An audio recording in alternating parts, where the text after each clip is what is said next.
It's been nearly 20 years since Samuel L. Jackson and Uma Thurman starred in a movie together. They were in 2004's Kill Bill 2, and nearly 30 years since they starred in Pulp Fiction together. Well, they're back, and the chemistry is still there. They star together in a new doc comedy called The Kill Room, and I had the pleasure of seeing this yesterday. Now, this film is in limited release, so it may not be playing in a theater near you. I personally think this is going to catch on when it's streaming because the film is actually good. I had a good time. I enjoyed myself. It was good seeing that Uma Thurman still got it. She stars in this film with her very own daughter, Maya Hawke. They have this really funny scene together that I'll get into later. Joe Manganiello, who's hilarious in this film, Samuel L. Jackson. The supporting cast delivers no matter how small their scene or pivotal their arc is. They are funny. They deliver. Debbie Mazar is in this film. Marianne Rendon, Amy Kim, Jennifer Kim. This is a good time. Samuel Jackson plays a baker who is using his bakery as a front for the mob, and Joe Manganiello is a hitman for the mob. They need to wash their money. They need to launder their money, and so they get connected with Uma Thurman's character, who is a gallerist.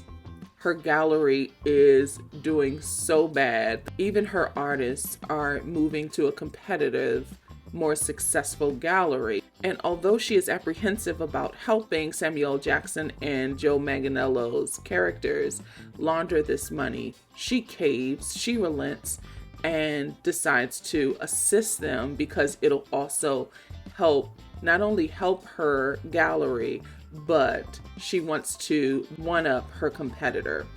So she launders money for the mob. She thinks that they are drug dealers, but it's a little more sinister than that. They figure out that art will sell, that no one questions the price of art because at the end of the day, it can be invaluable. Bakery as a front is more questionable than a gallery, so that's why they need this gallery as a front.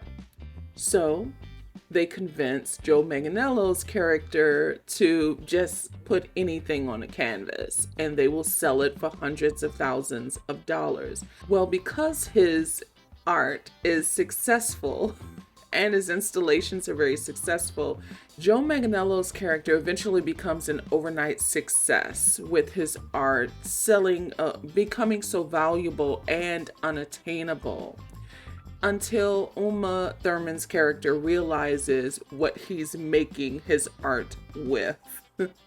He is considered the bagman and is a hitman. He is murdering people who owe the mob money and using their blood to create this art. This movie was really good. I enjoyed this film. It's not getting promotion, obviously. There are a couple of strikes going on, so it's not getting the promotion it deserves. I think they're leaning on the fact that this is somewhat of a reunion for Sam L. Jackson and Uma Thurman.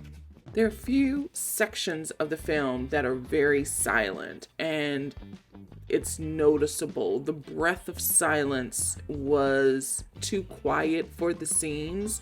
It felt like it was missing score there. There are a few sections where it's just dead silent. But overall, I did enjoy this film. I would watch this again once it's streaming because it is funny.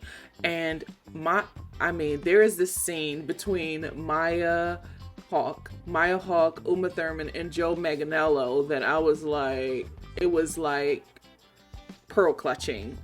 I was like, what? But it seemed, I'm pretty sure they were all, game for the scene, but it was really attention grabbing. I'll say that. It's funny.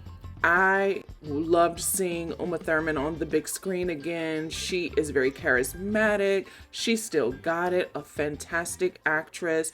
Of course, Samuel L. Jackson is as good as he always is.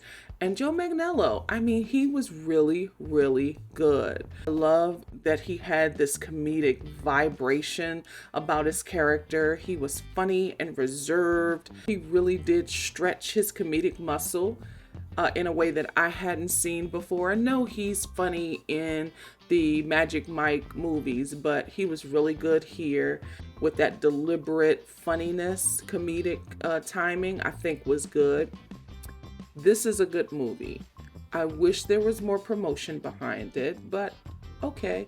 If it's playing in a theater near you, though, definitely support this film. I think you'll have a good time if you like dark comedies. Once it's streaming for sure, I think this will catch on.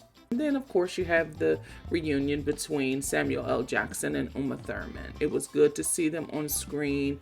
It looks like they have not missed a step. At any rate, The Kill Room is in limited release now.